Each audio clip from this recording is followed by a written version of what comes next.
G'day and welcome to this video on rational indices. A couple of rules here to begin with. If we have a to the power of a half, that's the square root of a.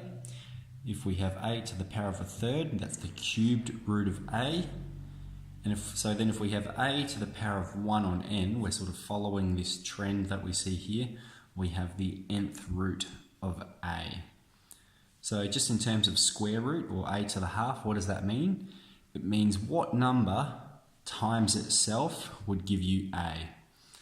If we've got the cubed root of a, we've got what number times itself 3 times gives you a. And if we have the nth root of a, what number times itself n times will give you a. That's what it means.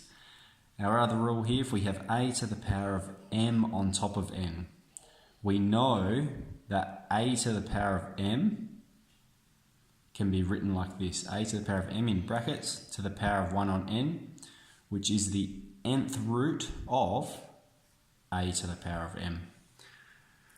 So a few examples here. Write as powers of 2. So we want the 2 by itself. So we can see here we've got the 5th root of 2. So we're just using this rule here. We're starting here and we're writing it as a power of 2. So that's going to be 2 to the power of 1 on 5. That's the answer for that one. Here we have 4 root 2. We're going to write that as a single power of 2. So we need to use some of our index laws here. 4 is just 2 squared.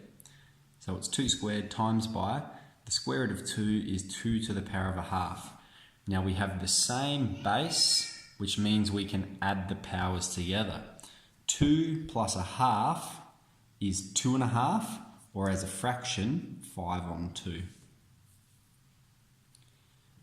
Okay, writing as powers of x, very much the same, only we don't have a number. X represents a number, so we have 1 on root x, so that would be 1 on x to the power of a half, and then we can use the bottom index law to bring it to the top by writing it as a negative power, x to the power of minus half.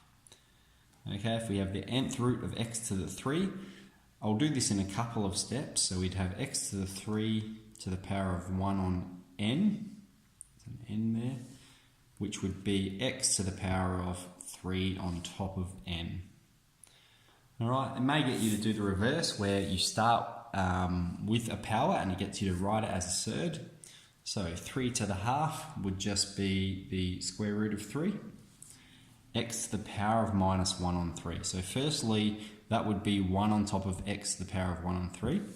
And then we know x to the 1 on 3 is the cubed root of x, is what we would have at the bottom.